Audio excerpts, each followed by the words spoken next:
Welcome to The Explainer. Today, we're diving into how one player's injury, in what should have been a totally meaningless friendly match, has thrown a massive wrench in the works for FC Barcelona. It's forcing the club to ask some really tough questions about its players, its strategy, and its entire future. For Barca fans, this was supposed to be it. You know that feeling?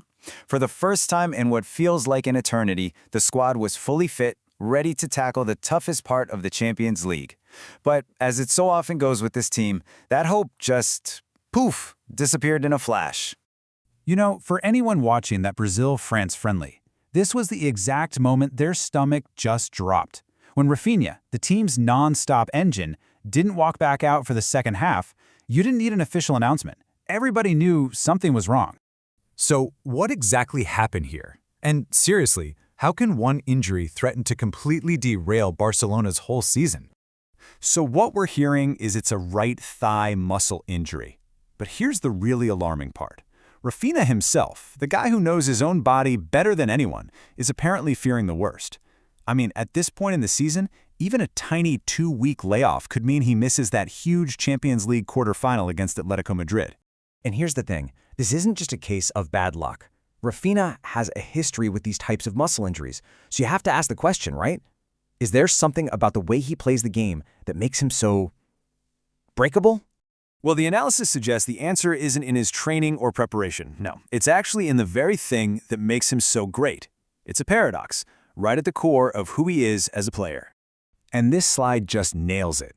Raphinha's biggest strengths, that incredible, boundless energy, the way he presses defenders relentlessly, are the exact same things that make him so fragile. The guy has one speed, all out, and that means even a simple friendly match could end his season.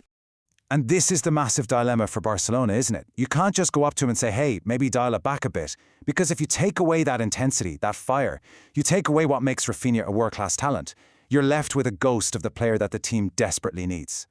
And you could actually see this playing out live during that friendly. While other superstars were kind of just coasting, saving their legs for the important club games, there was Raphinha playing like it was the World Cup final. It perfectly sums up his all-or-nothing approach to the game. But look, as huge as Raphinha's injury is, it's not the only story coming out of this international break. It's been a real mix of good news, bad news, and just weird news from the rest of the squad. And it paints a pretty complicated picture for the club. Okay, let's do a quick report card from the international break.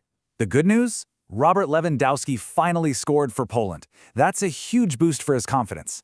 The bad news? Alejandro Balde's development has really stalled, so much so that the club is apparently looking for his replacement. And then, you've got the drama with Rony Bardi, who decided to voice his frustrations to the world. Yeah, Balde's situation is becoming a real concern. At a club like Barcelona, let's be honest, patience for young players isn't infinite. The fact that they're already looking at other left-backs, that's a massive red flag that they're not going to wait forever for him to sort out his form and his fitness. And these aren't just rumors. The source is dropping actual names. Grimaldo, Cambiasso, Lewis Hall are apparently on the list. The message to Balde couldn't be clearer. Step it up, or we will find somebody who can. And then there's Rony Bardi, who just kind of threw a grenade into the middle of everything with this statement. He's not happy with his playing time, and he wants everyone to know it. And as you can probably guess, this has started a huge debate among the fan base.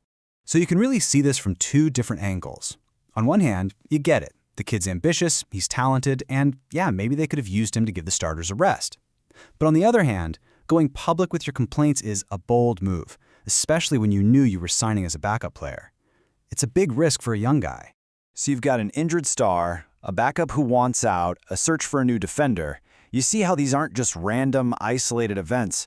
They're all signs of a club that's standing at a major crossroads, with some huge decisions to make about its future. And smack dab in the middle of all of this is the coach. This is the guy who's brought them success. And maybe even more importantly, he's brought stability to a club that's been chaotic for years. That's why his contract extension, which is supposed to be discussed in April, is probably the single most important thing the club needs to get done. And then he comes out with this, a huge, powerful statement of loyalty. He's saying Barcelona will be his last club, period. I mean, that's a massive commitment, and it puts even more pressure on the board to lock him down. He's showing them he's all in. So, what does this all add up to? What's the big takeaway? It's that at a super club like Barcelona, everything is connected. One player pulls a muscle in a friendly, and the whole house of cards can start to wobble. It affects everything from player morale all the way up to the long-term future of the coach. This right here captures the insane, fragile reality of top-level football. One unlucky moment, one awkward step, and it can start a chain reaction that forces a club to question absolutely everything. Barcelona is at a massive crossroads, and the choices they make in the next few months, all kicked off by this one injury, are going to define them for years to come. The only question is, will they choose the right path?